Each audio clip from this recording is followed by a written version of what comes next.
So I got this laser level to help me hang up some shelves on the wall. Let's get it open. Yeah! Yeah!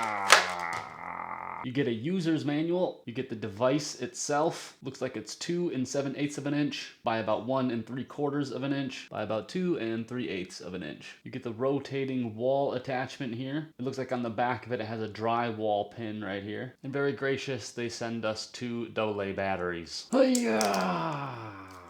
So we remove these batteries. There's a little slot here for them. They show you negative and positive ends of the batteries here.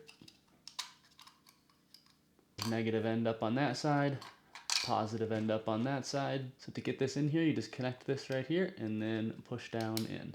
And there we go. On off switch right here. You can see the lights come on and the laser itself. And you can see that right here, they have 2 backlit LED bubbles. The lights come on and off when I switch the light for the entire thing. And inside this piece is where you're gonna find the Class 3R laser, and I really like how bright it is. And when I tried out this base just now, I found that it's really easy to connect. You just go like that, and there's a magnet right there. It just does it for you, and you can pull it off like that. It'll clip on again, and you can see how it kind of rotates around like this.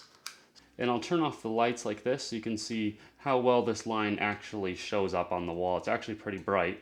And the more I tilt it downwards, you can see that dot come in. But then if I put it up just flat against the wall like this, you can see it's got a pretty good reach here. So I'm not sure how well this is showing up on camera, but I can definitely see this line going down all the way down the wall, and then it makes a turn as well, and it goes down that way, probably a good 3 or 4 feet. But I can see it nice and bright down on that end of the wall, and I can see a nice clear line all the way through here as well. Here you can see me trying to use it outside. It is on here, but as you can see, it's not really bright enough to be seen on the ground. You can kind of see it when I tilt it forward and aim it directly at the ground. So this level does have 2 bubbles. There's one here if you have it in vertical setting, and there's one here for if you have it in the horizontal setting. So we're looking at this one right here, and it might not show up great on the camera, but I can see that bubble really well, especially with that back LED light there.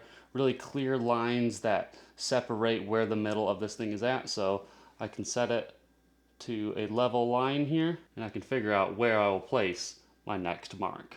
Here you can see me using a combination of a ruler and this laser line to find the exact points where I want to place my next screws. And it works really well like this. It keeps things steady and nice and clear, and this is the best I've ever done setting up shelves because of this instrument. So I just used this laser light to help me hang up these shelves back here, and they look great. They're all really even, so it works really well. And I'm not even really that good at this kind of stuff, so I think this is perfect for DIYers who are looking for like easier installation processes and stuff like this. But I think it's also going to be good for people who want to like write or draw or do calligraphy without having to like draw and constantly erase guidelines. If you're doing anything like that, maybe even CAD work or something, anything where you're putting stuff onto paper and you want to have like a nice guideline via laser light. And if there are any negatives to it, despite this high-powered laser that it comes with and the mounting technology that it has, it cannot and should not be mounted on the head of a shark. It's not waterproof.